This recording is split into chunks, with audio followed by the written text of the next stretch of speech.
سلام به همگی، امیدوارم حالتون خوب باشه.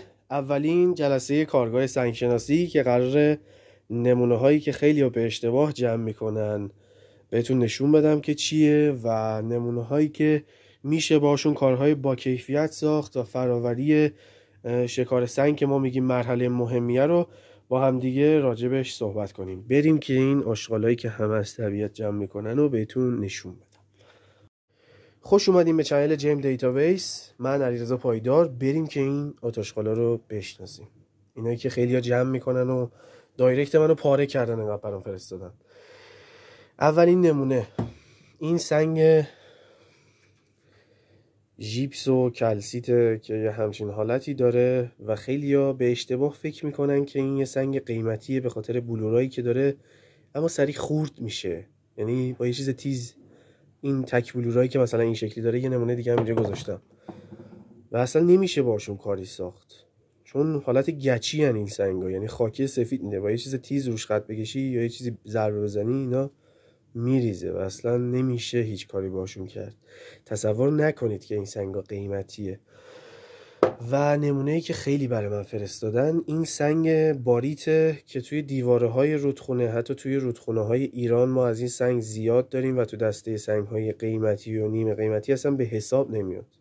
کاربرد صنعتی داره، اینا جمع نکنید. یعنی من پیرم در اومد انقدر اینو گفتم، ولی خب بازم میبینم که دایرکت من نمونه میفرستن اینو برای ما کارشناسی کن. اینو چیشو کارشناسی کنیم؟ باریته، کاربرد صنعتی داره. و سنگایی که سفیده مثل این خاکه های سفید، پوسته های سفید و این شکلی داره. اینم یه نمونه باریت دیگه جالبه که بهتون نشون بدم. خیلی ها رو دچار اشتباه میکنه. این یه تیکه رو میبینه، خب این الان یه سنگ کریستالیه، این قسمت دوباره با این الان چی کارش کنیم؟ این الان چیش فراوری میشه؟ یکی به من بگین الان کجاشو فراوری کنیم؟ چی باش بسازیم مثلا؟ و این نمونه های سفید، یعنی هر کسی برای من سنگ فرستاده از این نمونه هم جمع کرده. این سنگ مرمریتی از همینه که راپله باش سنگ میزنه. البته سیلیسی هم داره، سیلیسی یه مقدار فرق میکنه و این چیز نیستش که شما فکر کنی الان با این میشه یه فراوری خیلی خوب انجام داده و نمیدونم این حرفا. اینم دوباره همونطوری. این توپیایی که این لکه های سفید و اینجوری داره، خیلی ها فکر میکنن عقیقه یا یه چیز خیلی ارزشمنده. از این خبرها نیست عزیزان من. این چیزایی که شما میبینین، این خالخالایی که اینجا داره سفیدی، یه چیز خیلی خفن پیدا کردین، الان کلی قرار پول گیرتون میاد اینو میفروشی ثروتمند میشین. نه، اصلا همچین چیزی نیست. خواهش میکنم که اول شناخت سنگ ها رو شروع بکنید و این نمونه‌ای که توی رودخونه ایران ما از این سنگ خیلی داریم و برای منم فرستادن، به پوسته روش دقت بکنید. خیلی ها رو دچار اشتباه میکنه این سنگ به خاطر این دوندونهای سفیدی که هم کلسیت هم ژیپس و کوارتز هم به ندرت داخلش دیده میشه. تصور خیلی ها اینه که الان یه چیز خیلی ارزشمند و خفن و نه، همچین چیزی نیست. کجای دنیای زیورات و جواهرات دیدی میان اصلا از اینا فراوری کرده باشن و با اینا کار ساخته باشن؟ همچین خبری نیست. اینا گول زننده است. ظاهرشون زمانی که شما شناخت ندارین روی سنگ ها گول میخورین، فکر میکنین یه چیز قیمتی و خفنه.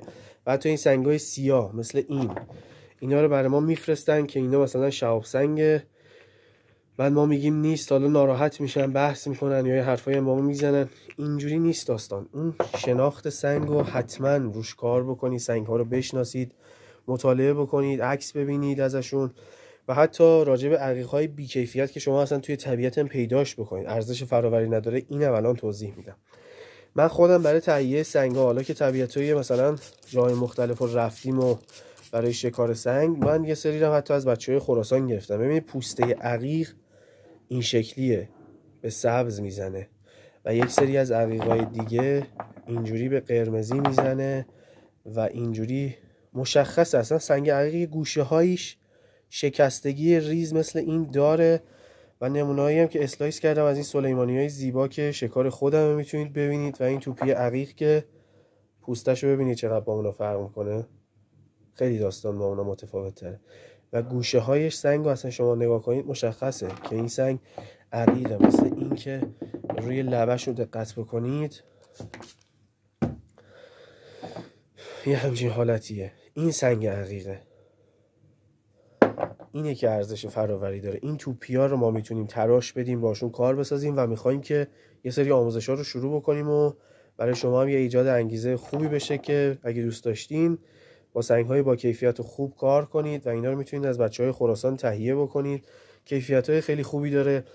و جاسپر قرمز که توی رودخونه‌ها جاهای مختلف زیاد پیدا میشه. جاسپر قهوه‌ای که اینو به اسم حدید سماقی و این یکی هپاب یه همچین اسمی هم داره، اونم میذارن میفروشن. و یه چیز خیلی بی‌نظیر بهتون نشون بدم، این سنگو من خودم از بچه‌های خراسان تهیه میکنم. عقیق آبی کبود، عقیق آبی کمرنگ، پررنگ و چقدر زیبان، چه کارهای خوبی میشه باهاشون ساخت. خیلی بی‌نظیرن. این کیفیت سنگو ما داریم که میتونیم ازش استفاده بکنیم، ولی شما وقتتون رو میذارید رو چیزای بی‌کیفیت و سریع فکر میکنید که خب الان اگه این کارو بکنم و جمع بکنم و اینو نشون بدم اونو نشون بدم، هزینه بذارید برید بیاید و آخرش هم خسته میشین و هیچ فایده ای نداره. و نمونه زرد و عسلی و نباتی رو اینجا داریم که چقدر با کیفیته و چه کارهای خوبی میشه باشون ساخت. این بحث فراوری و شناخت سنگ ها خیلی مهمه رفقا. حالا قراره که آموزش ها رو شروع بکنیم و خیلی راجع به این موضوعات بهتون توضیح میدم، نحوه ساختشون رو همه چی میذارم. خیلی خوبه. و این نمونه های کوچیک رنگی رو برای ما فرستادن و زحمت کشیدن که ببینید چقدر خوبه و چه ارزشی داره برای فراوری ساخت اکسسوری زیورالات. ایناست که به درد میخوره، اینه، نه جمع کردن اینا. به خاطر همینه میگیم که شناخت داشته باشین روی سنگا، شناخت پیدا کنید، مطالعه کنید، بشناسید و الکی زمان و وقتتون رو هدر ندید که به سرعت فکر کنید یه چیزی به راحتی به دست میاد. اون سنگ‌های قیمتی که شما تصور میکنید بیشترشون توی عمق زمینه و توی عمق صخره هاست. اون اصلا داستانش یه چیز دیگه است. اینجوری نیستش که خیلی سریع توی در دسترس باشه و همه بتونن ازش استفاده. نه، اینطوری نیست. حالا این عقیقا رو که بهتون گفتم، عقیقای توپی با کیفیت که میتونید تهیه بکنید و توی ساخت کار ازشون استفاده بکنید. نمونه جاسپر قهوه‌ای رو بهتون گفتم، این حالا یه مقدار روشن‌تره و یه نمونه دیگر رو زحمت کشیدن برای ما فرستادن. اینم بهتون نشون بدم که قرمزیشو ببینید چقدر با اونا متفاوته و چقدر فرق میکنه. اینم نمونه جاسپر قرمز با کیفیت که زحمت کشیدن و برای ما فرستادن. چند تا مدل دیگه هم اینجا گذاشتم. این سنگ‌های با کیفیت این شکلی، اینا رو برای ساخت کاروین تراش دادن خیلی کارهای خوبی میشه ساخت. حتما اینا رو بهتون نشون میدم توی آموزش‌های بعدی که بتونید استفاده کنید. این نمونه‌ها رو هم گذاشتم که ببینید. اینا رو از طبیعت لطفاً جمع نکنید، الکی بار خودتون رو سنگین نکنید که بکشید. و عقیق‌های بی‌کیفیت، شما ممکنه یه جایی هم پیدا کنید که عقیق داره ولی عقیقایی که روی سطح هستن این ترک خوردگی‌ها رو دارن و رنگ خاصی نداره که ما بخوایم فراوریش بکنیم. نگاه کنید که این پوست پوست شدن‌ها و فرسایشی که روی این سنگ اتفاق افتاده، اون کیفیت خوبش توی عمق میفته و اگه دوست دارین روی اون کار بکنین اون بحثش جداست و فراوریش هم از همه چی مهمتره. این نمونه دوباره همون عقیق روی سطح بوده که حالا اینجا براتون دارم فیلم میگیرم که ببینید اینم چه شکلیه. اینا یه چیزای زمخت و که اصلا خیلی هم نمیشه. ببین حتی اینجا ما اون ژیپس رو بازم داریم، همون سنگی که با چراغ قوه یووی هم حتی یه رنگ دیگه دیده میشه. اینا رو جمع نکنید، سراغ یادگیری باشین، فراوری خوب با کیفیت که بتونید محصولات خوبی رو بسازید. و یه نمونه گلچین کردم اینجا، میخوام بهتون نشون بدم. خیلی خوشگلن. عقیقای سفید شفاف، عقیق زرد عسلی، عقیق آبی که چقدر اینا زیبان و عقیق کارنلی هن. فراوری کردن اینا خیلی ارزشمندتر از وقت گذاشتن بیهوده‌ایه که شما یه سری سنگ ها رو جمع بکنی و در آخر هم خسته میشی و میذاری کنار. وقت تو درست حسابی بذاری میتونی با استفاده از همین سنگ ها تهیه بکنی و کارهای خیلی خوبی رو تولید بکنی و بسازی و خیلی اینا ارزشمندتره. زمانی شما برای کار سنگ اقدام بکنید که اول توی بحث زمین شناسی شناخت خاک و سنگ ها رو داشته باشین و همینطوری به دل طبیعت نزنید اینا رو جمع کنین. الان برای ما فرستادن، من خواستم بهتون نشون بدم که من دیگه اصلا کارشناسی حضوری هم گفتم نفرستم. حالا یه چیز جالبم بهتون بگم، یه آموزش خیلی خوب قرار بذارم که به دردتون میخوره. این کریستالای کوارتز کوچیکو من شکستم از روی بلورش و از روی ژئودا جدا کردم که قراره یه آموزش خیلی خوب بذارم از ساخت یه کار قشنگ با اینا، مثل این ژئود بلور درشت کوارتزی که شما اینجا دارم بهتون نشون میدم میبینید.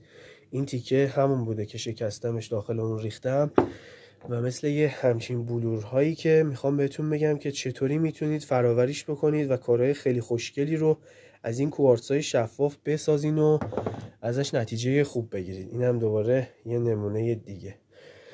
این بود آموزش اول کارگاه سنگشناسی.